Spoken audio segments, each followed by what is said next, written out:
Good evening. I'd like to call the Peabody School Committee meeting to order. I'm Mayor Ted Betancourt. Today is September 13th, 2022, and we are starting our meeting this evening at 7:18 p.m. The meeting is being broadcast live, as always, on PAT. The minutes from the meeting are being recorded by our recording secretary, Leanna Harris, and members of the public can access this meeting with live stream. Further, the events will be immediately broadcasted on Peabody Essex TV or Peabody Access TV, as well as on Facebook and YouTube accounts. And as always, if anyone would like to weigh in during public participation, just please access the Facebook and YouTube sites, raise your hand, and we can bring you into the meeting. Okay. We have a good agenda tonight, number of things to discuss. Before we get into the items, I'd like everybody to please stand for a moment of silence, followed by the Pledge of Allegiance.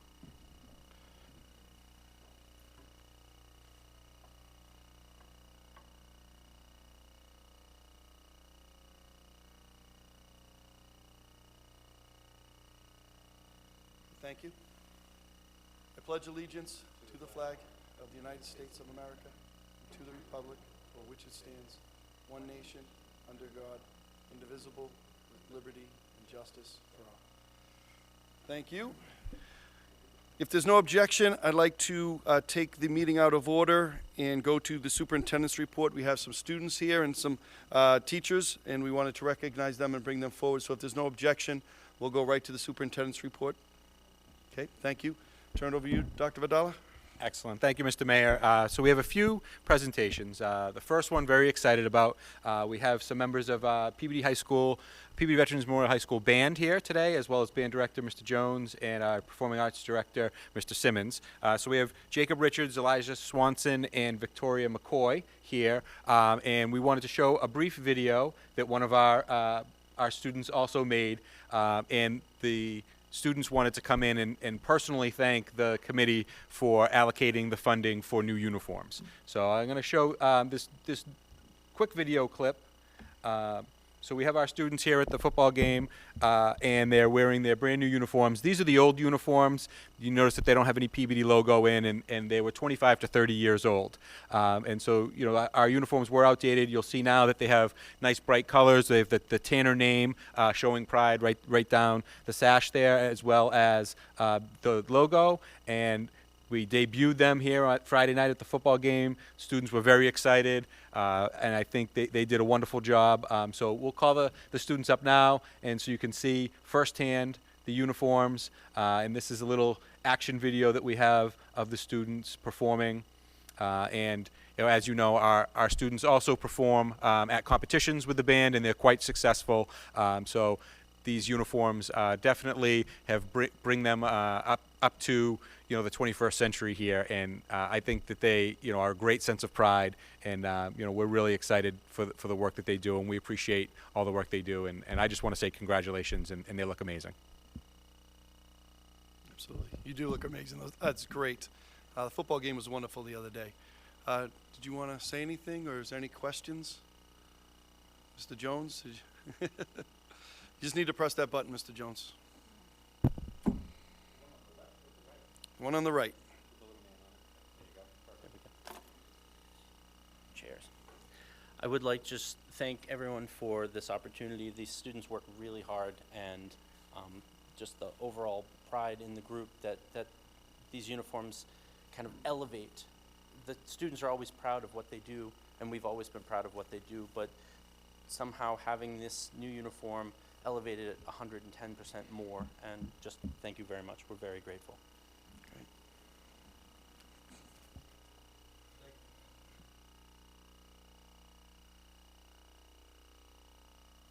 Sorry, I do have not a question, comment. I obviously have to take pride in the band. I have some bias towards it.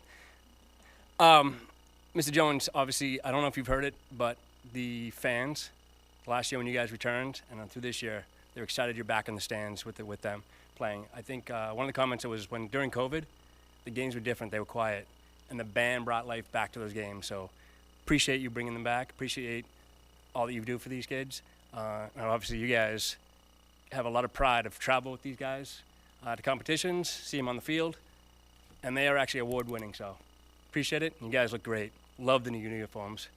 Have pride. Great. Thank you for all that you do and the pride you bring to the city. It matters. It really does. So thank each of you. Great. Thank you.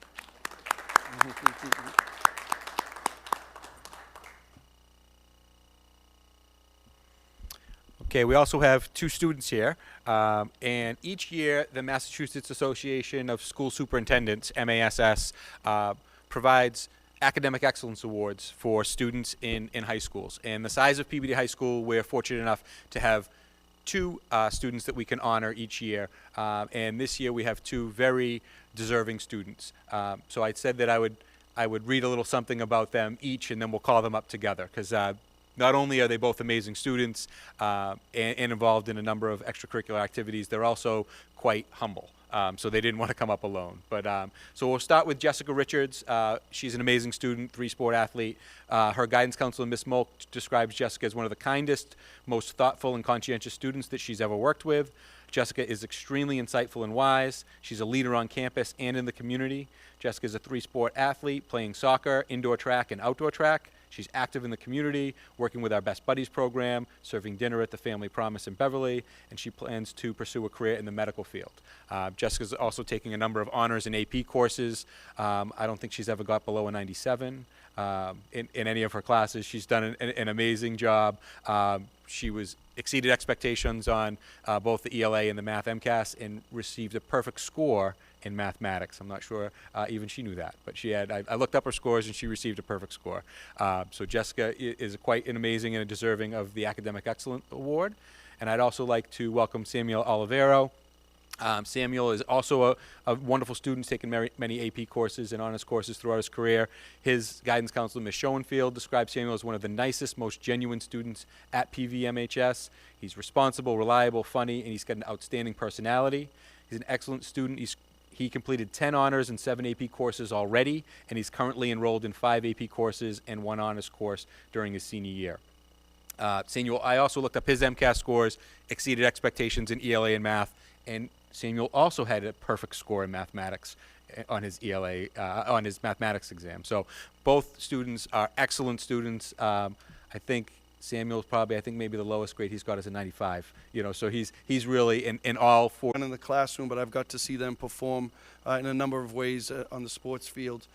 They're tremendous teammates, people who care for this city, care for their teammates, and work extremely hard. And this is just wonderful to see. I always enjoy and appreciate these moments when we get to honor students for outstanding work in the city, and these two are two of the very best. And I just want to offer my congratulations to both of you. This is well deserved, and really excited and really happy to have you as Tanners. So thank you both.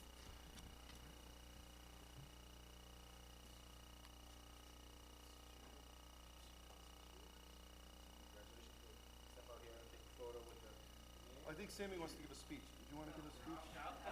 Jess likes to give speeches, I think.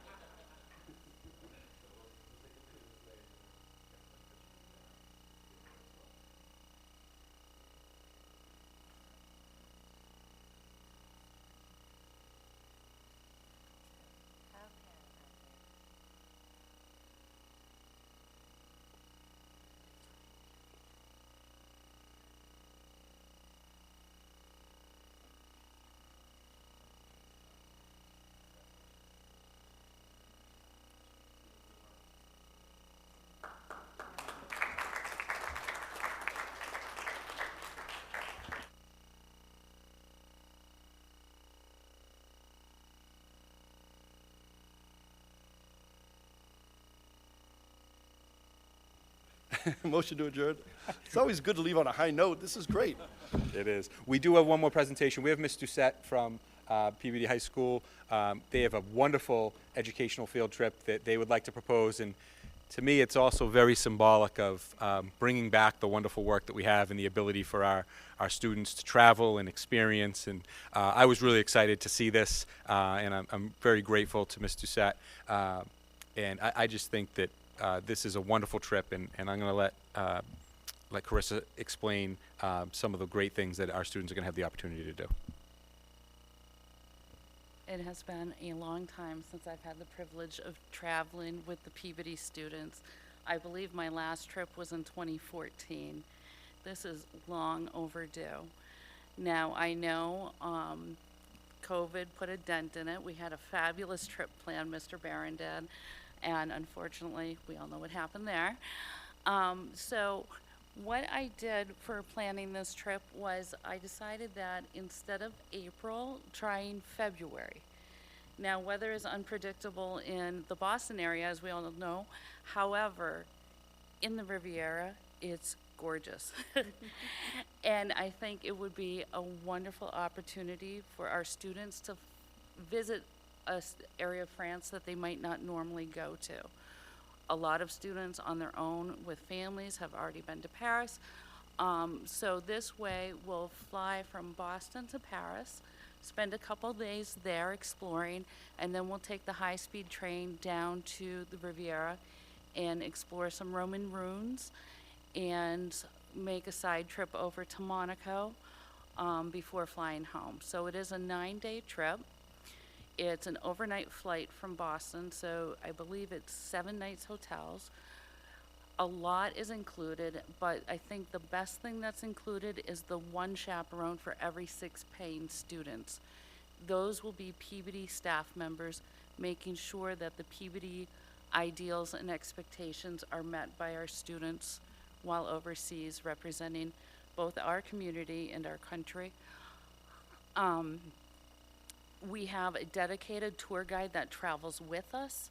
So basically, my role as group leader is to do the interpersonal logistics with the drama and I forgot my sweater, that type of thing. But our tour guide that's going to be with us is in charge of all the physical logistics, all the paying of the reservations and getting all of that done. So it looks like a really good trip. EF is based out of Boston, and they have extensive insurance and backup plans and a support system both here and abroad, so that if there is a situation, they are able to handle it immediately. I believe on one of our previous trips, there was an incident and a couple members of the trip had to fly home unexpectedly, and EF was able to make that happen while the rest of the group was still able to continue the trip. So it has good flexibility. It's one of the lower cost student tour groups. Everything that's included is airfare, hotels, breakfast and dinner, tour guides, all the museum entrances, the high-speed train to Nice, and any of the tour buses and transportations while we're in country. The only thing that's not included is spending money and lunches, and the students would be responsible for doing that. Oh, and tips are not included either. If you look at the cost breakdown is on page 9 of the packet, and you can see how it breaks down. Now, I'm guessing that there might be some questions about, there are 2 travel protection plans listed. One is the global protection plan. That's a $165 fee. And that protects the students if there's an emergency and they end up needing help while in France, for instance, if they were in the hospital or something like that, or if they needed to cancel because of some catastrophic issue, they'll be able to recoup costs. The Peace of Mind program is already included, and then they have what's called the Enhanced Global Travel Protection Program. So depending on the parent's comfort level, they can decide what's best for their family as far as insurance goes. And they break it down for the estimated cost is $3,674, excluding tips, lunches, and spending money. And it's 5 payments of $716. I know that we're trying to make this trip available to as many students as possible, but we're also just trying to get the trips up and running again because it's been so long since they've had the opportunity to speak the language in the country. So I'm hoping to get this one off the ground as soon as possible for travel this February.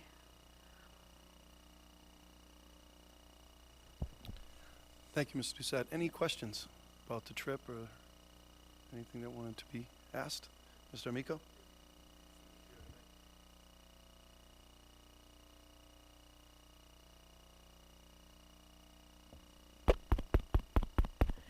Um,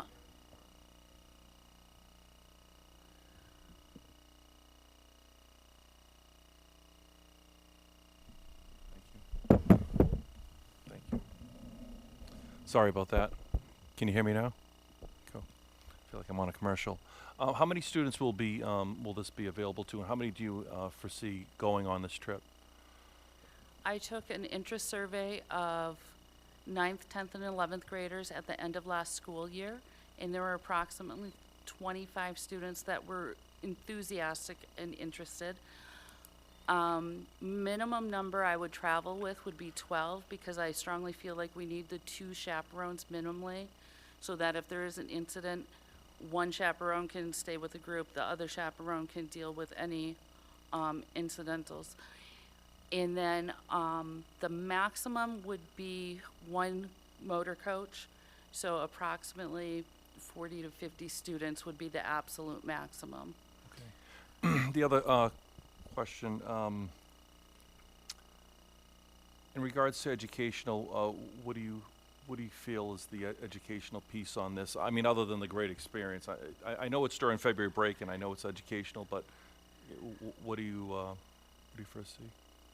I first want to give my students the opportunity to understand that they can survive using their French with French people without somebody telling them what to say. That's my number 1 priority. My number 2 priority is just, over the course of my career, the students who have traveled, they have a different viewpoint and worldview about what is available to them, how the rest of the world works, and it really does change their lives. Educationally, I'm looking forward to having students realize that when they learn about Salem in its 1600s, they go to southern France, and there are ruins there that are 1000 BC.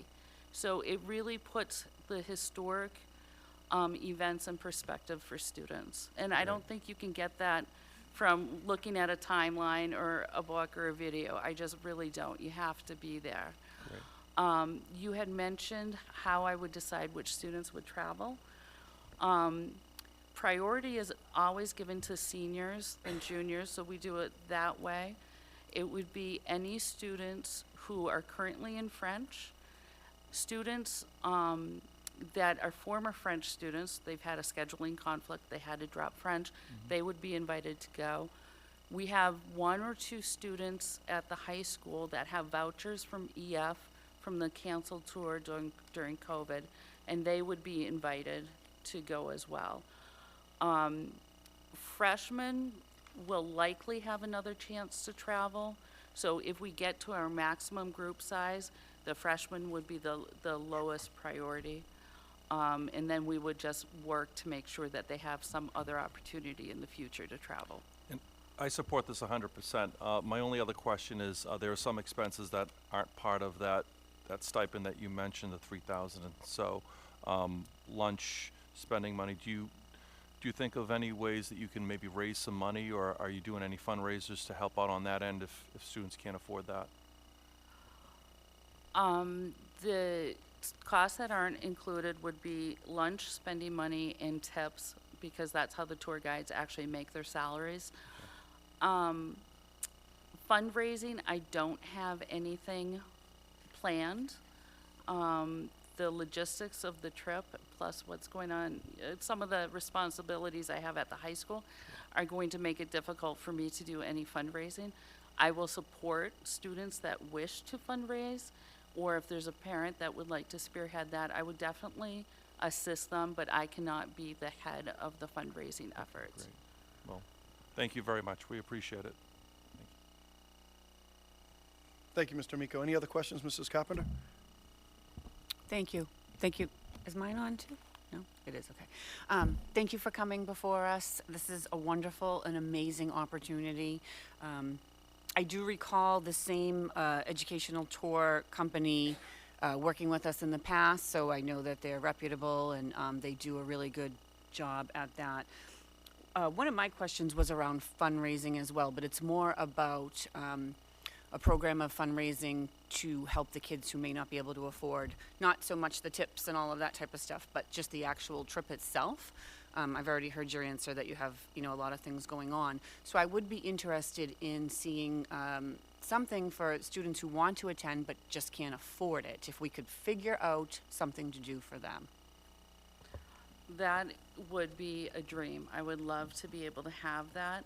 I do know that EF does offer a scholarship program. I've never been involved with that process, but if a student were interested in doing that, I would help them with that. Also, EF does provide them with individual donation pages. So a student can have their own donation page, and if somebody would like to contribute to that one student's fund, they can. And so, those are the only things I have right now. But as I said, in the future, that would be a dream to be able to offer that. Yeah, I think the sooner we get this going for you, we can help those students. I know that there's a lot of community members, and I almost remember in the past when we had this conversation regarding a trip to Italy, there was even scholarship, what you said, scholarships. I think the police department did one, like all different community members and companies had helped to fund for some students who couldn't normally afford to take this amazing opportunity. So I fully support it, and I'm happy to help in any way and get those pages up and donations in and get as many students that would like to participate as possible. So thank you for arranging this. Thank you, Mrs. Carpenter. Any other questions from the committee? Mrs. Dunn? Hello, Madame Doucet. I am thrilled to see the trip return. I think the students will get so much benefit from this, and it is really, it's really a very welcome move forward. I guess that's what I will say. I think that the reputation of EF with their tours is very good. Looking at this material and realizing, that people will have trip insurance because of cancellations or different things that come up, that makes me feel much better. That was a worry a few years ago with one of the trips, and I do think that's important. Thank you for bringing it back, and I wish you all the best, and I hope you will send us a postcard. Of course. Thank you, Mrs. Dunn. Okay. Yeah, I think we did. Yep. So, no further questions. We will roll call vote, please, on approval. Mr. Olympio? Yes. Mrs. Carpenter? Yes. Mr. Amico? Yes. Mr. Hockman? Mr. Swanson? Yes. Mrs. Dunn? Yes. Thank you very much. On behalf of the admin team at the high school, we thank you very much.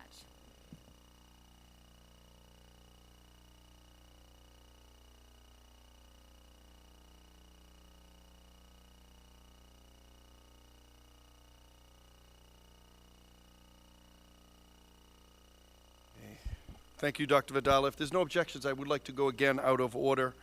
I'd like to go to our Finance Chair, Mr. Olympio, for a report on union negotiations. Mr. Olympio, I'll turn it over to you. Thank you, Mr. Mayor. I'd like to make a motion that we approve the contract, 3-year extension, 3-year contract ending August 31st, 2025, Unit A, Peabody Federation of Teachers. I'd just like to thank the union leadership and also the teachers for their hard work and dedication to the district, and I look forward to working with them for another 3 years. Second. Thank you, Mr. Olympio. You've heard the motion, seconded by Mrs. Carpenter. Any comments or questions? Roll call vote for approval, please. Mr. Olympio? Yes. Mrs. Carpenter? Yes. Mr. Amico? Yes. Mr. Hockman? Mr. Swanson? Yes. Mrs. Dunn? Yes. I'd like to make a motion that we approve a 3-year contract extension for Unit B, the Peabody School Administrators Association. Again, I'd like to thank the union leadership and also the administrators involved for their hard work and dedication to the district. Second. Thank you, Mr. Olympio. You've heard the motion, seconded by Mrs. Carpenter. Roll call vote, please. Mr. Olympio? Yes. Mrs. Carpenter? Yes. Mr. Amico? Yes. Mr. Hockman? Mr. Swanson? Yes. Mrs. Dunn? Yes. Great, thank you, Mr. Olympio. I'd like to go now back to the regular agenda, and we do have minutes from the August 23rd, 2022 regular school committee meeting. Motion to accept and approve August 23rd, 2022 regular school committee meeting minutes. Second. Great, thank you. You've heard the motion made by Mrs. Carpenter for approval of the August 23rd, 2022 regular school committee meeting minutes, seconded by Mrs. Dunn. Roll call vote, please, for approval. Mr. Olympio? Mrs. Carpenter? Yes. Mr. Amico? Yes. Mr. Hockman? Mr. Swanson? Yes. Mrs. Dunn? Yes. Okay, thank you. We'll go to now item number 3, approval of bills. We do have 2 warrants. I'll turn it over to you, Mr. Olympio. I'd like to make a motion to approve warrant number 5143 dated September 13th, 2022, in the amount of $730,031, subject to audit. Second. Thank you. You've heard the motion by Mr. Olympio for approval of warrant number 5143, seconded by Mrs. Carpenter. Roll call vote, please. Mr. Olympio? Yes. Mrs. Carpenter? Yes. Mr. Amico? Yes. Mr. Hockman? Mr. Swanson? Yes. Mrs. Dunn? Yes. I'd like to make a motion to approve warrant number 5144 dated September 13th, 2022, in the amount of $112,208.95, subject to audit. Second. Okay, thank you, Mr. Olympio. You heard his motion for approval of warrant number 5144, seconded by Mrs. Carpenter. Roll call vote, please. Mr. Olympio? Yes. Mrs. Carpenter? Yes. Mr. Amico? Yes. Mr. Hockman? Mr. Swanson? Yes. Mrs. Dunn? Yes. Thank you, Mr. Olympio. Next item is continued business. We do have 1 item for continued business. It is our Welt School MSBA project update. Mrs. Dunn, anything to report? I know a lot is happening. A lot certainly has happened, Mr. Chairman. The project, of course, is moving along, and the best part of all is that the opening of school was very smooth and very successful. Many of our worries about the noise level, the traffic, safety, those have all been addressed and taken care of very, very well. It was a smooth opening as far as I know, and I see Dr. Vidal is shaking his head as well. The school has had several fire drills, which have included the students, right off the bat, but also the construction people on site. We've had the police and fire there to make sure that everything is really very, very safe for the students and the staff. You all know on a good day, school traffic is very confusing. On opening day, it's very confusing. Throw it onto a construction site, and you don't get much sleep the night before. I'm speaking for Mrs. Massa and the staff as well. And it was handled very nicely by our police. The teamwork going into the opening has been great. And of course, the construction itself has been moving right along. They were pouring additional cement footings this past week. The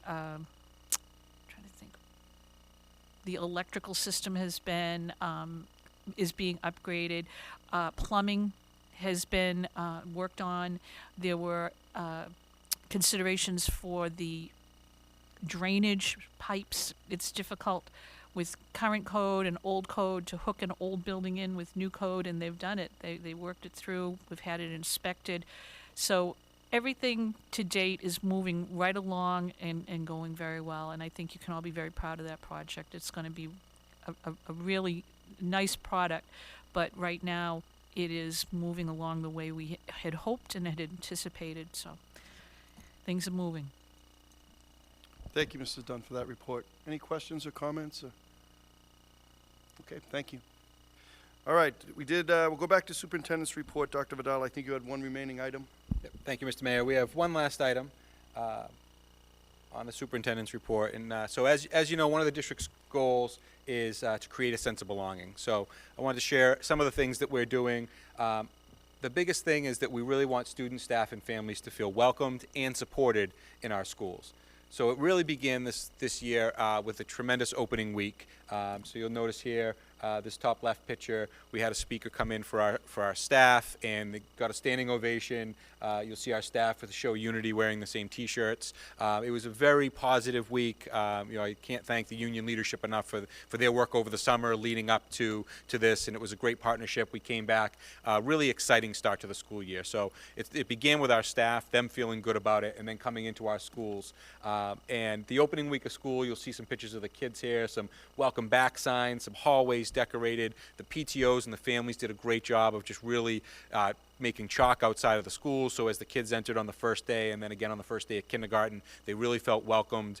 And this week we're welcoming back our families to in-person back to school nights, and that's really important for the families to feel like they're welcomed back into school. So there's a lot of symbolism as they come back into school and feeling welcome.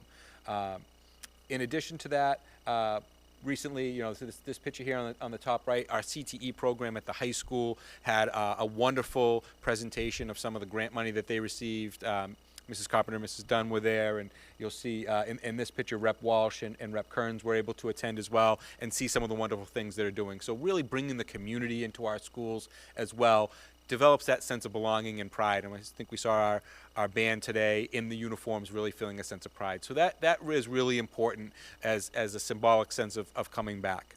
In addition to that, a big part of a sense of belonging is feeling safe at school.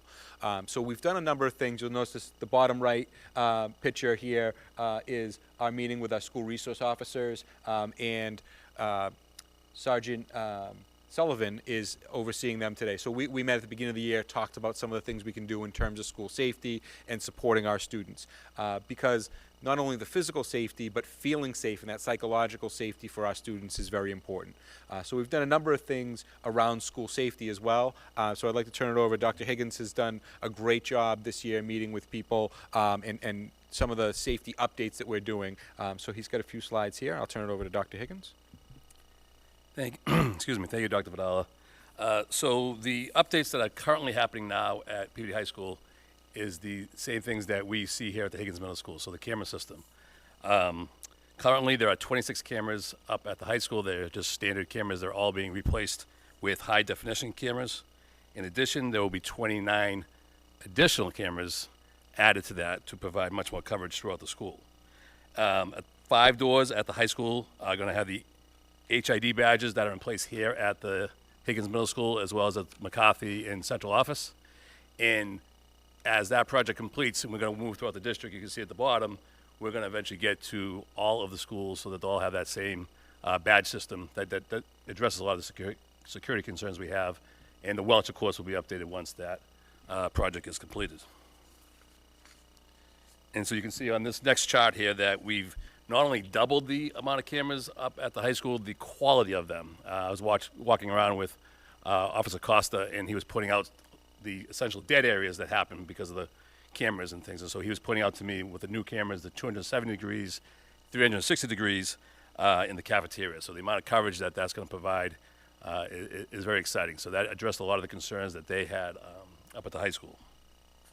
And in addition to the equipment that we've been working on, of course, planning with staff is equally important, if not more so. And so when the teachers came back to school, the principals met with them to review what we currently have in place. And so some of the things that they would be reviewing that have happened in the past would be around evacuate. Not just a fire drill. That, of course, happens at the very beginning of the year we're comfortable with. But I know in the past few years, a lot of the different schools have had situations. I know the Welt School had to then move further along because there was a water main break near them. We had a gas leak potential at the South School, so we had to evacuate further than you would with a traditional fire drill. So some of those drills that we have in place that we want to make sure we review. Hold in place, we would think of perhaps a medical emergency in the building where you want to kind of move children away from. Another drill that they're familiar with that we practice, and of course, secure in place would be intruder in the building, a dangerous situation. So those are 3 different situations that we currently have in place that we're reviewing, and then we want to add to our knowledge of that. And so what that involves is that I'm currently going to go around in partnership with the building principals, our school resource officers, and we're also going to utilize Mr. Keith Bloom. He works over on the City Hall side, but brings an extensive security background, almost a different perspective to look at things. And so together, kind of doing a needs assessment where there may be initial immediate concerns, maybe some long-term concerns to be addressed, kind of look at that at the building side. So kind of get feedback from the principals that have gotten feedback from their staff. Really important, the people that are there day to day. So we're going to take that information.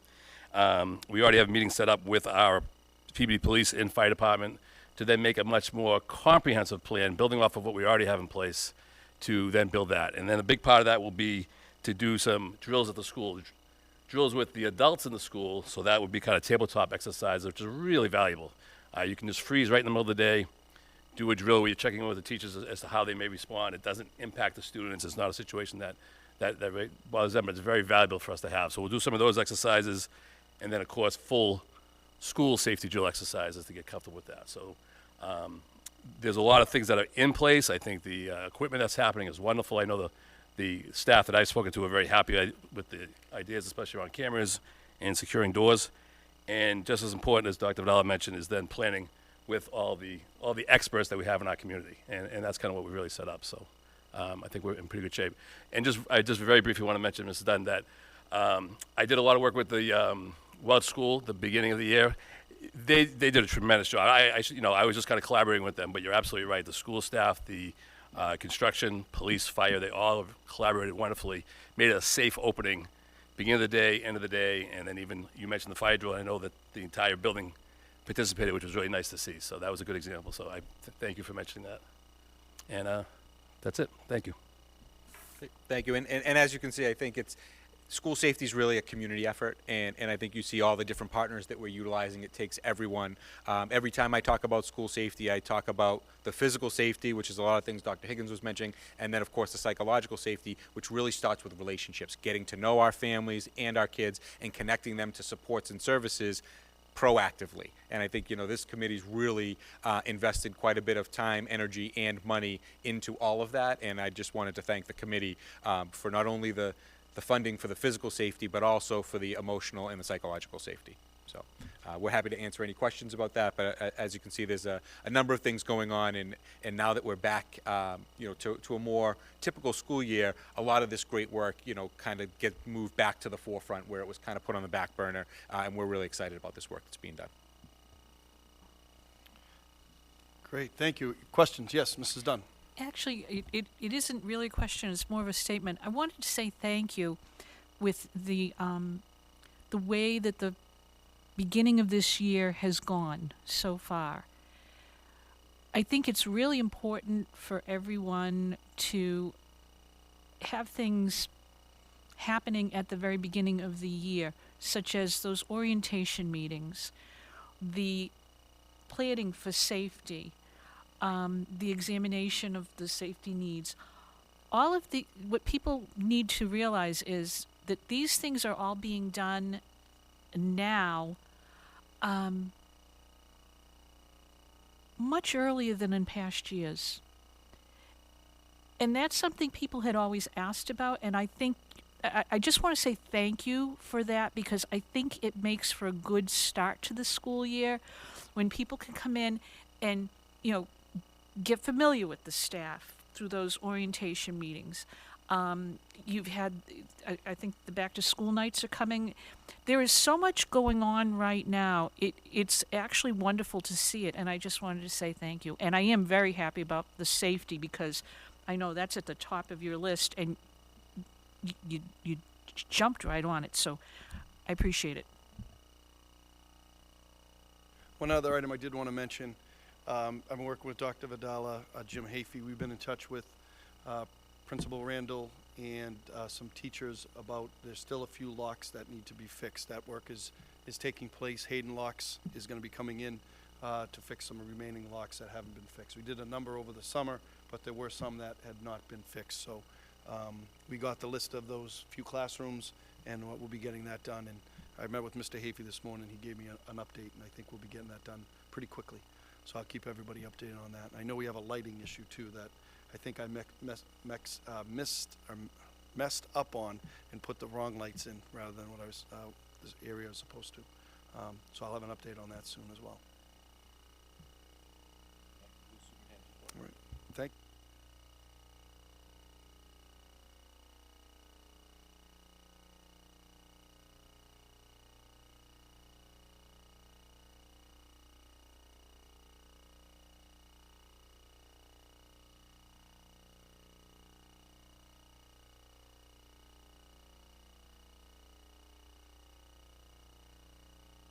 Nothing to report at this time, thank you. Nope, nothing to report. Nothing to report. I think that said it all.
Yes, the PA system, everything has been ordered, and they anticipate about a 2-week turnaround time. So hopeful that the PA system speakers will be up and running for the next home game, for the next football home game. I will say that they did some upgrades to that soundboard and bought some adapters. So the pregame music and the national anthem sounded great. And so I think the upgraded speakers, hopefully in the next couple weeks, will be online for that. And then there was also an update. There was some more of the equipment delivered for the weight room, which they're currently still waiting about 2 to 4 weeks on some additional equipment, and they're hopeful that that will be open and up and running within the next month.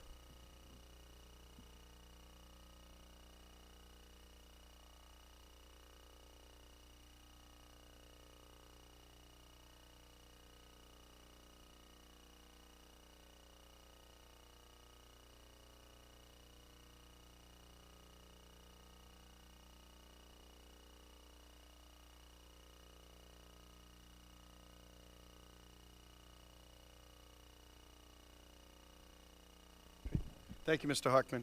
On that report, Mr. Amico? Mr. Hockman, great report. One other thing, the place was packed. The stadium was packed, and in attendance also was one individual who is a great young man, Michael Mastrocola, who is a senior captain and is battling leukemia, and he was there on the sidelines to cheer his team on, and it was just awesome to see him, and a nice gesture by the Revere team on the other side to donate a check to his family. And there was just so much community pride there. It was just great to see. And on the snack shack, they ran out of food, so they had a great night too. So it was back to normal. It was awesome. So kudos to everyone who was there, who participated, who volunteered, and it was a great night. So thank you.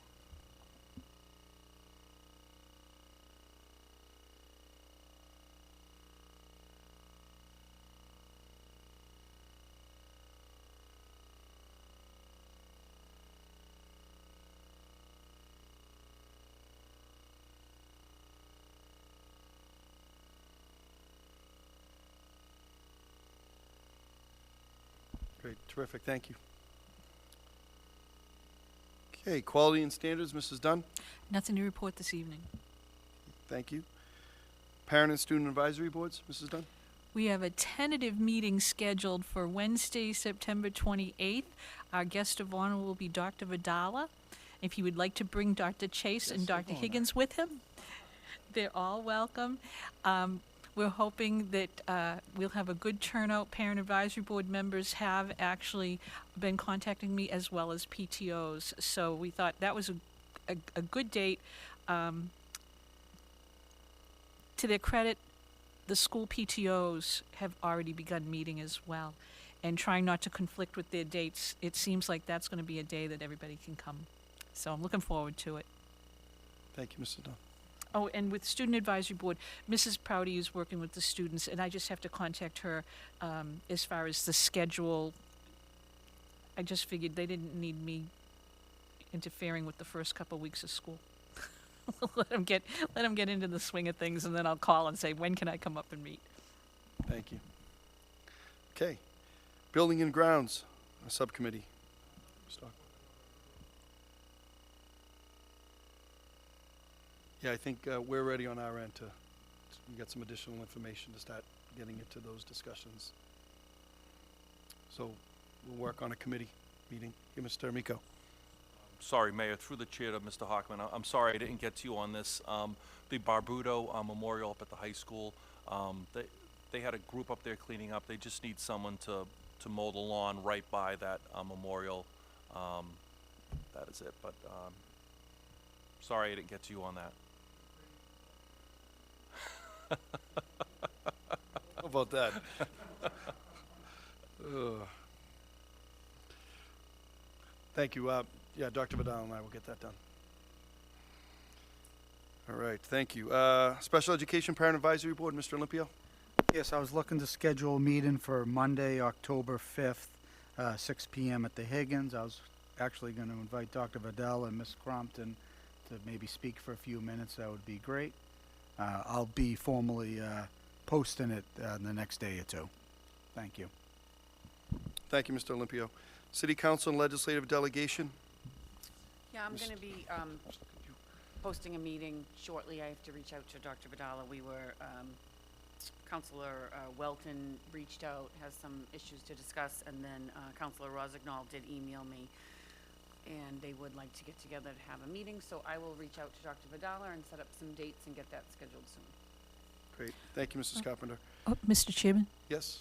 Mrs. Dunn? I was contacted by someone who had some very, very astute observations during the election with some concerns about the process, and I wondered if that should be referred to your committee, if that would be the appropriate one to speak with the council and to work with the city on the issues that were raised by the writer who sent a very, very well written, very well prepared note to me. So would that be appropriate? I know you were going to be discussing different things with the city. If you'd like, Mrs. Dunn, I can bring it up to the city councilors, or if you feel it's something you'd like to address in a different fashion, I'm up for that as well.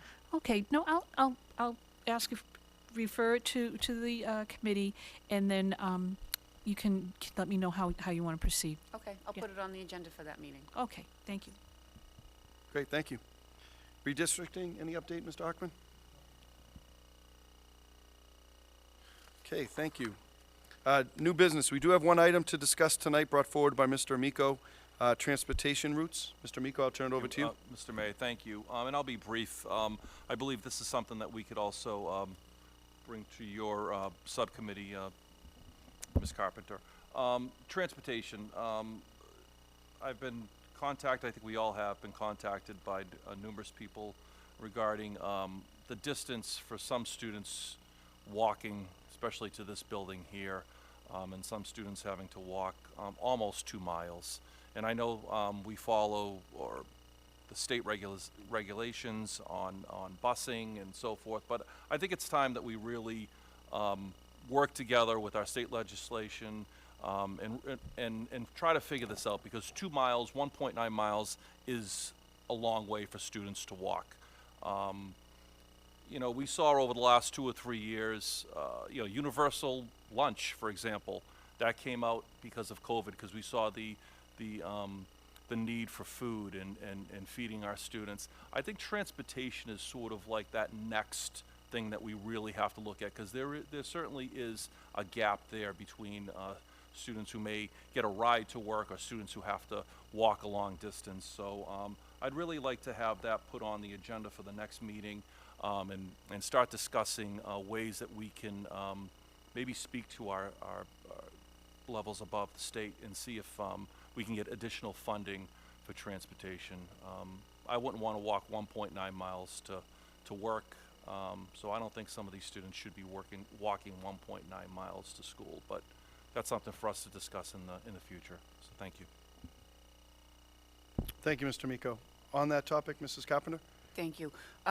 That is one of the items that we'll be discussing at the City Council Legislative meeting.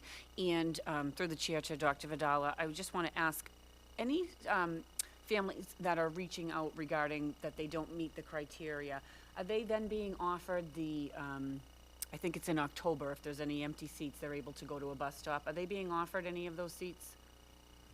We haven't done that yet, but we can in October. We'll work with the transportation department Okay. on that. So just a reminder to those families that don't meet that criteria right now while we're working on it, that you can apply for an empty seat if you go to one of the established bus stops already. So that might be one way to alleviate some of the problems for this year while we work on it. Just want to make sure that's out there. Thank you. Thank you, Mrs. Carpenter. Any other questions? Mr. Hockman?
Thank you, Mr. Hockman. Good, Mrs. Dunn, did you have a question? I thought I saw your hand raised.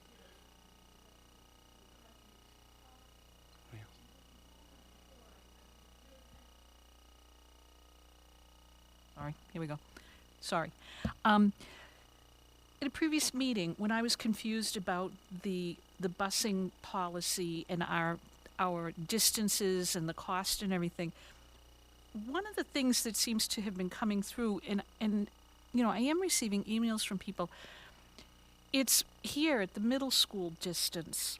And I'm still trying to figure out, I know, you know, by law we don't even have to provide transportation for high school students. I know that. But I keep trying to remember, I thought that even though we would be charging for 7th and 8th grade students to take the bus to Higgins, that we were going with the lower distance, whatever conformed with 6th grade. And I do apologize, but I really think that that can make a difference because it was the 1.5 mile distance. And I'd just like to see, I think Mr. Hockman's request will really help to clarify everything. But I would like to see if there is something with the middle school as far as the walking distance, the transportation distance, there's something off. And I just can't put my finger on it, but enough people have asked about it that makes me think that we did have a different rule in the past. So what I think is confusing for some families is that right now the current practice is any 6th grader that lives more than 2 miles away, 2 miles. Some of the questions that we're seeing, or kids that received transportation from their elementary school but are now closer to the middle school, or or vice versa. So we're seeing some of that as well.